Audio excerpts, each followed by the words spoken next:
Oh, hello. Yes, we're still here, Louie and I.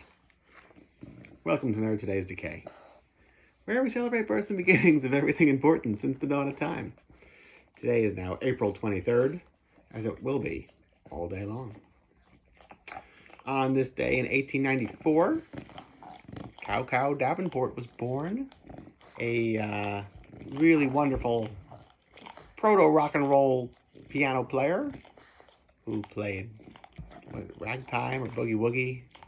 It's just pounding, pumping piano, the likes of which the world wouldn't see again until Jerry Lewis and Little Richard type playing. But he's like a generation or two before that. I mean, it's wonderful music. It sure is.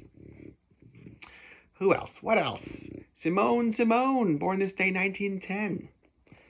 So lovely they named her twice, is what Forey Ackerman used to say about his friend Simone, the French actress. Probably best known for her role in the 1940s Cat People. But she was in a bunch of other films, mostly in France. Mademoiselle Fifi. That was a really good one. Although that was American produced, I think, wasn't it? I forget. Either way, it's good. Yeah. All That Money Can Buy, I believe, had her in it. Is that right? Or that Devil and Daniel Webster. Right, Devil and Daniel Webster. Whatever. She's fantastic. Yeah. I know I was actually shooting a film on Forey Ackerman early to mid 2000s, and he would often talk about her because she had gone blind, and he would call her in France, and they'd have these long talks, and I kind of got the sense that she didn't have too many people in her circle at the end of her life, and so like the two of them being able to talk was really good for the both of them. Anyway, so while I was hanging out with him, I had read that like she had passed away like earlier that day. I didn't tell him, and I didn't want to be the one to break the news to him that his friend had passed. But Cat People needs to be seen over and over again because it is a fantastic movie. Yeah. Who else? What else? Lawson Jennings, born this day in 1913. Lawson Jennings was Detroit's own Sir Ghastly Graves, as pictured here on this postal card, which it's a real deal old postcard, say. What does it say? Thanks for writing, and I hope you'll join me every Friday at 11:30 p.m. and every Saturday afternoon at 4 o'clock on WTOP TV9. This is going out to Edward J. Wolford Jr. Edward P. Wolford Jr. at 1713 Jasmine Terrace, Delphi, Maryland, 2783.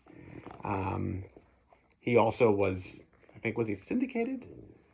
I don't know. Either way, Detroit was his home base, and he was able to get a deal throughout the 60s and 70s to also be broadcast in Cleveland, as well as the Washington, D.C. area, which is why you've got Maryland on this address here, because otherwise people from far away couldn't see local regional horror hosts, such as Sir Ghastly Graves.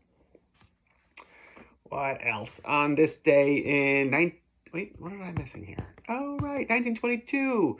Marjorie Cameron Parsons was born, which is why we pulled out this book here, Songs of the Witch Woman. I've been quite obsessed with her for a bit. She was part of the pre-Church of Satan West Coast occult world, including her husband, Jack Parsons, Kenneth Anger, Curtis Harrington, Forey Ackerman, again, Forey coming up in conversation because he's everywhere, and Anton LaVey in a pre-Church of Satan world, and all of them together kind of just decided to like shape reality as they saw fit. These were rebels and people that didn't fit in and didn't want to fit in and wanted to carve a niche out all for themselves on this plane of existence. Yeah. She's done probably some of my favorite work that it like lives on easily would be the short films she worked on with Curtis Harrington. But her artwork, which some of it's in here, but not really, just a little bit. Her artwork is really wonderful.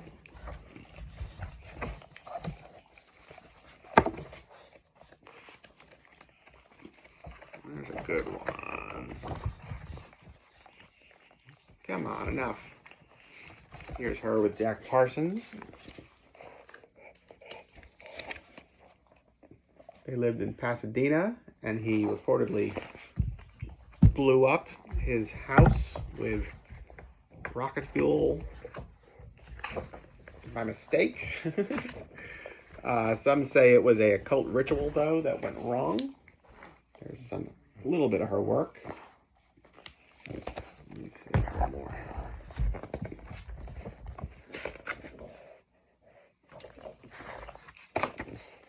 Some more here. I saw. Oh, thank you. I know. It's good to see you too. This one's good. I saw an exhibit of hers at the MoCA, Los Angeles Modern Art, something or another,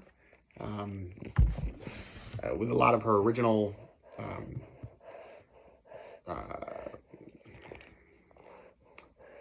her original items she would use in some of her rituals. I mean, it was really intense, and I know and also some of her paintings and illustrations were there as well. Really great exhibit, and they did one here too, which I think I got to see that, maybe. I forget. I've definitely seen it in California. I know that for sure. It made quite an effect on me. Yeah. 1940, on this day, Sam Sherman was born. Filmmaker, editor, producer on all sorts of 60s and 70s schlock films. Dracula versus Frankenstein. Beast of Blood, I think. Was that his? What else?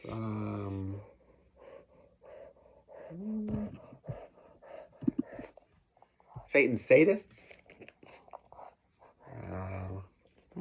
Brain of Blood, not Beast of Blood. Totally different film. Blood of Ghastly Horror. You see how I could get these confused.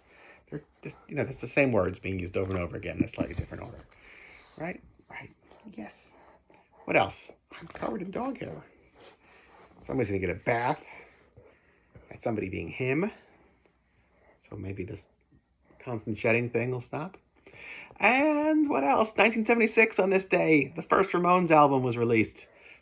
I mean, what a wonderful thing, right? Was it in Punk magazine? Please Kill Me. I forget where I read it. It was probably Please Kill Me, but I don't know. Where they say that like this record had such a profound effect on people, and part of it was so short that you could blast the whole thing at like the loudest your stereo could go, and you'd be able to listen to the whole thing before the cops got there because it was that short of a record.